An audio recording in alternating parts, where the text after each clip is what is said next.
खबर और अहम जानकारी, इजराइल के रक्षा मंत्रालय को ईरान ने निशाना बनाया है। दोनों ही तरफ से वार पलटवार का दौर चल रहा है। कल जिस तरीके से इजराइल की ओर से ईरान के कई ठिकानों को, या अगर बात की जाए तो परमाणु संयंत्र के इलाकों को टारगेट किया गया था, उसके बाद से ईरान की ओर से पलटवार के तौर पर बैलिस्टिक मिसाइलें यहां पर दागी जा रही हैं। और बड़ी बात यहां पर यह है कि रक्षा मंत्रालय पर भी यहां पर अटैक किया गया है। अब सवाल यहां पर ये खड़े होते हैं, सवाल यहाँ पे खड़े होते हैं कि आखिर अब जो अगला पड़ाव होने वाला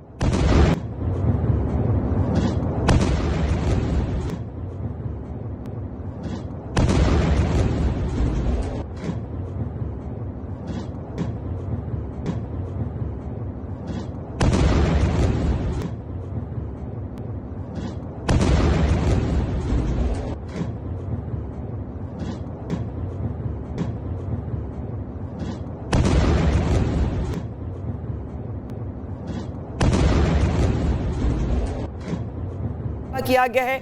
वीडियो 1, वीडियो 2, वीडियो 3 बताने के लिए काफी कि जिस तरीके से कल इजराइल की ओर से सुबह 3:30 पर पलटवार किया गया था, वार किया गया था। इसके बाद से ईरान की ओर से और एक और बड़ी जानकारी, जहां इजराइल के हमले के बाद तेहरान जल रहा है। तेहरान में मेहराबाद एयरपोर्ट पर इजराइल की बमबारी हो रही है। एयरपोर्ट पर ईरानी वायुसेना के हैंगर्स पर हमला हुआ है। एयरपोर्ट पर तैनात MiG-29 सुखोई 24 को नुकसान पहुंचाया गया है। तो दोनों तरफ से जिस तरीके से ये वार पलटवार चल रहा है, तस्वीरें सामने आ रही हैं कि क्या कुछ अब हो रहा है ईरान में, इजराइल में। इसके पहले ये जानकारी भी मिली थी कि ईरान में 78 लोगों से ज्यादा की जान चली गई है। दूसरी तरफ ईरान की तरफ से भी पलटवार किया गया है, कार्रवाई की गई है, एक्शन लिया गया है। और अब ये तस्वीरें तेहरान से भी सामने आ रही हैं, जहां इजराइल के हमले के बाद तेहरान एयरपोर्ट पूरी तरीके से जल उठा है।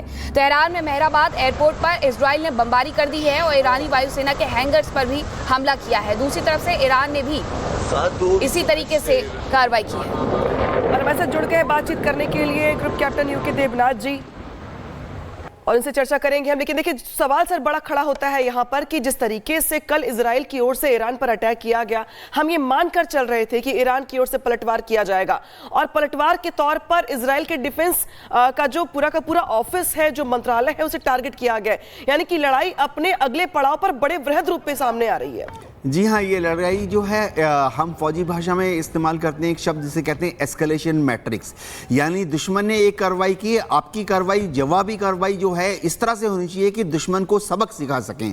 तो जब इजराइल ने ईरान पर हमला किया तो ईरान की जो पॉलिटिकल लीडरशिप है, आयतुल्लाह खुमैनी है, उनके पर जाहिर बात है इंटरनल प्रेशर है कि एक जवाबी हमला करें। क्योंकि अगर खुमैनी ने ये जवाबी हमला नहीं किया इजराइल के ऊपर, तो ये याद रखना पड़ेगा कि ईरान के जो लोग हैं वो परेशान हो जाएंगे अपनी सरकार से। ईरान के लोगों के दिल में जो एक तमन्ना है कि बदला लिया जाए, इसलिए बदला लेना पड़ेगा, नहीं तो उनका खुमैनी का, आयतुल्लाह खुमैनी का पॉलिटिकल अस्तित्व खतरे में आ जाएगा। तो ये जो अब हमला किया है इजराइल के रक्षा मंत्रालय में, ये देखना पड़ेगा। देखिए, जो इजराइल का रक्षा मंत्रालय हम वीडियो में देख रहे हैं, ये जमीन के ऊपर तो करीबन है 12 मंजिल, लेकिन ये जमीन के नीचे -6 है। यानी जमीन के नीचे 60 फुट गहरा उनका जो अंडरग्राउंड बंकर है, कमांड एंड कंट्रोल सेंटर, ये इजराइल में इस तरह से है। तो जो हमला हुआ है इससे सिर्फ ऊपर का जो पोर्शन है उसमें सुपरफिशियल हमला हुआ है। जो उनका एक्चुअल ऑपरेशनल रूम है, जहां पे कि इजराइल की पॉलिटिकल लीडरशिप और बड़े बड़े जनरल्स, एडमिरल्स बैठते हैं IDF के, वो जमीन में -6 पर है, उसको कोई खास नुकसान नहीं हुआ है। ये भी देखना पड़ेगा कि इजराइल ने इस को जानते हुए पहले से रिडंडेंसी की है। उन्होंने क्या किया हुआ कि एक stand by army, navy, air force का स्टैंड बाय ऑल्टरनेट साइट पे बनाया हुआ है, जो कि तेल अवीव के बाहर है। यानी अगर मेन रक्षा मंत्रालय ध्वस्त हो गया तो वो महज 2 घंटे के अंदर ऑल्टरनेट साइट से ऑपरेट कर सकते हैं, जो कि तेल अवीव से करीबन 20 किलोमीटर बाहर है। जी बिल्कुल सर, आपको रोक रहे हैं। यहाँ पे इस बीच बड़ी खबर आ गई, जहाँ पे इजराइल के एयरबेस सैन्य ठिकानों पर हमला हुआ है, मिसाइलों से अटैक कर रहा है ईरान। यहाँ पे देखिए, तो जैसा आपने कहा कि जो खामनेई का पॉलिटिकल करियर है वो इसी बात पे टिका हुआ है कि वो अपने लोगों को मैसेज दे सके कि देखिए हमने वार करने पर पलटवार किया है। और इसी वजह से देखिए इजराइल के कई शहरों पे बैलिस्टिक मिसाइल से अटैक किया गया है। हालांकि ये पहले से ही तय था कि ईरान की ओर से बदला लिया जाएगा, लेकिन देखिए यहाँ पे ईरान की ओर से 100 से ज्यादा बैलिस्टिक मिसाइलें जो कि की तबाही मचाने के लिए काफी है। इजराइल पे जिस तरीके से अटैक किया गया, तस्वीरें दिखा भी रहे आपको वहां से, जहां पे देखिए कई अलग अलग शहरों पे यहाँ पे अटैक किया गया है। ना सिर्फ शहरों पर बल्कि डिफेंस के ऑफिस पर, मंत्रालय पर भी यहाँ पे अटैक की खबरें हैं।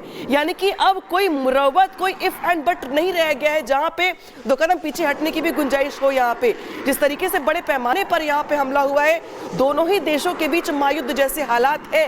हालांकि इस महायुद्ध के हालात में देखना ये होगा कि अब इजराइल की ओर से जिस तरीके से पुतिन का जो अगला स्टेप होगा, जो रणनीति होगी, या फिर अगर बात की जाए नेतन्याहू की क्या रणनीति होगी, कई देश जो इस तरीके से युद्ध के मुहाने पर खड़े हैं, उनकी ओर से स्ट्रेटेजी क्या होगी, ये भी देखने वाली बात होगी। और इसी बीच एक और जानकारी आपको देते हैं, जहां ईरान के सुप्रीम लीडर ने नया आर्मी चीफ नियुक्त कर दिया है। आपको बताएं कि brigadier general Amir Hatami Iran ने नए आर्मी चीफ नियुक्त किए हैं। कल इजराइल के हमले में ईरान के आर्मी चीफ की मौत हो गई थी। ईरान के सुप्रीम लीडर खामनेई ने अब नया आर्मी चीफ भी नियुक्त कर दिया है, क्योंकि हालात जिस तरीके से बने हुए हैं उसमें बहुत जरूरी है कि दोनों तरफ से ही इसको लेकर के प्रतिक्रिया दी जाए। हालांकि ईरान की तरफ से जब प्रतिक्रिया दी जा रही है तो नुकसान अब इजराइल में भी देखने को मिल रहा है।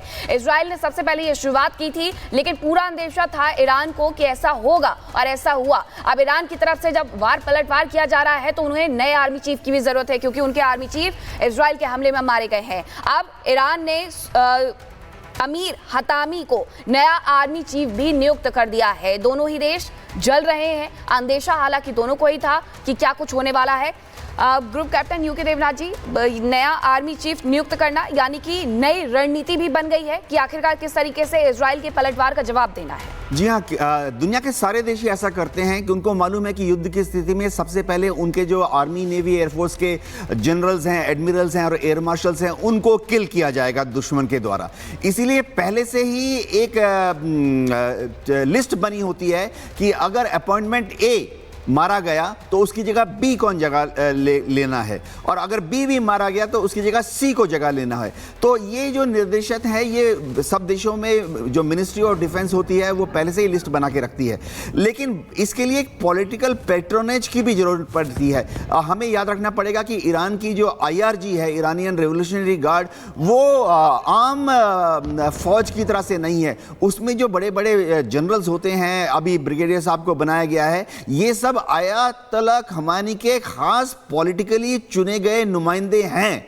तो इनको ना सिर्फ वहां आर्मी का जनरल माना जाएगा, वरन उनको आयतुल्लाह खमेनी का खास पॉलिटिकल मोहरा या तोप समझा जाएगा। तो सर, ये मान करके चलें कि अभी दोनों ही तरफ से जो ये युद्ध शुरू हुआ है, ये लंबे वक्त तक चलने वाला है, रुकने वाला नहीं है।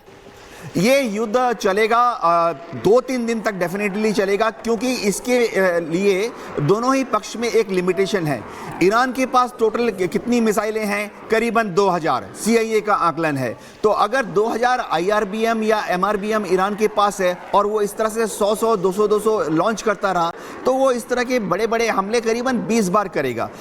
इसी तरह से इजराइल के पास भी टोटल फायर पावर जो है वो अनलिमिटेड नहीं है। ये समझना पड़ेगा कि इजराइल की आर्म्स इंडस्ट्री बहुत विकसित है, बहुत सोफिस्टिकेटेड हथियार बना सकती है, लेकिन वो एक दिन में कितने बना सकते हैं?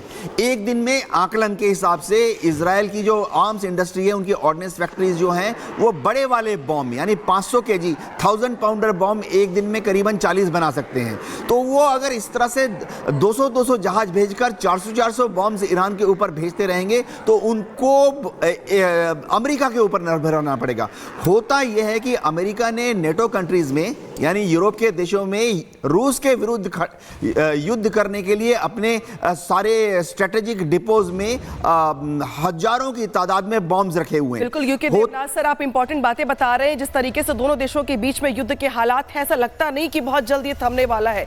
इस बीच बड़ी बात यहां पर यह कि दोनों ही देशों की ओर से, अगर बात करें इजराइल की या ईरान की, तो उनकी ओर से ऑपरेशन चलाया गया। उस ऑपरेशन का नाम क्या था ये भी जान लीजिए। ऑपरेशन राइजिंग लायन ये चलाया गया इजराइल की ओर से, जिसके जवाब के तौर पे ऑपरेशन 2 प्रॉमिस 3 यहां पर जो है ईरान की ओर से किया गया। और यही वजह कि यहां पे जो युद्ध के हालात है वो और तेजी के साथ आगे बढ़ रहे हैं। लड़ाकू विमानों से यहां पर हमला किया गया इजराइल की ओर से, और अब ईरान की ओर से 100 से ज्यादा जो बैलिस्टिक मिसाइलें हैं उनसे इजराइल के अलग अलग शहरों पर अटैक किया जा रहा है। देखिए अब देखिए किस तरीके से इजराइल की ओर से यहां पर टारगेट किया जा रहा है। जो सैन्य ठिकाने हैं वहां पे जानबूझकर उन्हें टारगेट किया जा रहा है, निशाना बनाया जा रहा है इजराइल की ओर से, और उसके जवाब के तौर पर तेल अवीव समेत कई इलाकों पर यहां पे अटैक किया गया है। साथ ही अगर बात करें इजराइल की, तो इजराइल की ओर से परमाणु वैज्ञानिक और टॉप कमांडर ढेर कर दिए जा चुके हैं अभी तक, और यही वजह है कि उसके जवाब के तौर पे ईरान की ओर से तेल अवीव समेत कई शहर ऐसे हैं जहां पे अटैक किया जा रहा है, और इजराइल के रक्षा मंत्रालय को भी यहाँ पे टारगेट किया गया ईरान की ओर से। तो देखिए यहाँ पे वार पलटवार का दौर चल रहा है। जिस बात की आशंका थी वह आशंका आगे बढ़ रही है, और एक के बाद एक यहाँ पे अटैक दोनों ही देशों की ओर से लगातार दिखाई दे रहे हैं। तो ईरान बैलिस्टिक मिसाइलों को अमेरिकी डिफेंस सिस्टम थार्ड कर रहा है इंटरसेप्ट, ये भी खबर सामने आ रही है। इजराइल ने ईरान की अगर बात की जाए तो बैलिस्टिक जो मिसाइलें हैं उनको मार गिराया है। थर्ड मिसाइल डिफेंस सिस्टम को यहां पर मार गिराया गया हवा में ही। इसी के साथ साथ ईरान की मिसाइलों को हवा में मार गिराया गया है। अमेरिका ने इजराइल को भेजा है थर्ड। तो जिस तरीके से बाकी जो अलग अलग देश हैं, सहयोगी देश हैं इजराइल के, जो उसे सहयोग की तौर पे जो एयर डिफेंस सिस्टम यहाँ पे भेज रहे हैं, जो मिसाइलें भेज रहे हैं, उसकी अगर बात की जाए तो यहाँ पे उसका फायदा मिला इजराइल को जब ईरान के भेजे गए बैलिस्टिक मिसाइलों को हवा में ही मार गिराया गया है। जानकारी जो निकल के सामने आ रही है, अमेरिका ने इजराइल को थर्ड भेजा है और इजराइल ने ईरान के बैलिस्टिक मिसाइल को मार गिराया। यानी कि जो हमला 100 जगहों पर किया गया ईरान की ओर से, उसमें नुकसान कितना हुआ है इस बात का तो आकलन बाद में होगा, लेकिन फिलहाल खबर यह है कि जो बैलिस्टिक मिसाइलें थी उसे हवा में ही मार गिराया गया है। और अब बात करेंगे ईरान की। ईरान में आखिरकार वो कौन कौन से आर्मी चीफ रहे, परमाणु साइंटिस्ट रहे जिन्हें मार गिराया गया है, उनके बारे में भी अब आपको बता देते हैं। देखिए, अगर हम बात करें अली राशिद की तो उसे मार गिराया गया है। इसके अलावा हुसैन बहाली को भी मार गिराया गया है, अमीर मौसवी को भी मार गिराया गया है और हुसैन सलामी को भी मार गिराया गया है। तो ये ऐसे तमाम नाम हैं जो कहीं ना कहीं ईरान के लिए भी बड़े थे, इजराइल के लिए भी बड़े थे। अब इजराइल की तरफ से एक सोची समझी रणनीति के तहत कार्य किया गया और उसके बाद इन सभी को मार गिराया गया है। अमीर शाहराम, अली राचा, खोमरेत हैदरी, नासिर ज़ादा, रजिया सुलेमानी, अमीर अली, इस्माइल कानी, मोहम्मद फापकुर, अली राजा। तो ये वो नाम है जिसमें आर्मी चीफ का नाम भी शामिल है, परमाणु साइंटिस्ट का नाम भी शामिल है, जो सबसे पहले इजराइल की तरफ से वार किया गया था। उस वार में इन सभी को मार गिराया गया है। और इस बीच बड़ी के हवाले से खबर आ रही है, ईरानी मिसाइलों का न्यूक्लियर रिसर्च सेंटर पर हमला सामने आया है। तेल अवीव में न्यूक्लियर रिसर्च सेंटर पे हमला किया गया है। तो देखिए, जैसे इजराइल की ओर से हमला किया गया था ईरान के न्यूक्लियर सेंटर्स के आसपास के इलाकों को, ठीक वैसे ही ईरानी मीडिया के हवाले से जो खबर आ रही है, इसके मुताबिक ईरानी हमले में भी इजराइल के यहाँ पे न्यूक्लियर वाले पावर वाले जो इलाके थे, जो रिसर्च सेंटर था, उसको टारगेट किया गया है। तो एक तरीके से न्यूक्लियर वॉर की ओर दोनों ही देश आगे बढ़ रहे हैं, जहां पे एक दूसरे को किस हद तक डैमेज किया जाए इसका यहाँ पे प्रयास किया जा रहा है। यूके देवनाथ सर, जिस तरीके से पहले हमला किया गया इजराइल की ओर से ईरान के रिसर्च सेंटर के आसपास न्यूक्लियर पावर के, तो वही हमला पलटवार के तौर पे ईरान की ओर से भी इजराइल। ये बहुत ही खतरनाक ट्रेंड है, क्योंकि जब नॉर्मल 500 किलो या 1000 किलो का कन्वेंशनल हाई एक्सप्लोसिव बॉम्ब गिरता है तो जो डैमेज है उससे अगर न्यूक्लियर संयंत्र है या रिसर्च सेंटर है वहाँ से न्यूक्लियर रेडिएशन लीक हो जाए या न्यूक्लियर डस्ट जो है वो बाहर निकल कर हवा में उड़ जाए, तो वो हवा के साथ उड़ते उड़ते पूरे इजराइल के अंदर या पूरे ईरान के अंदर फैल सकती है।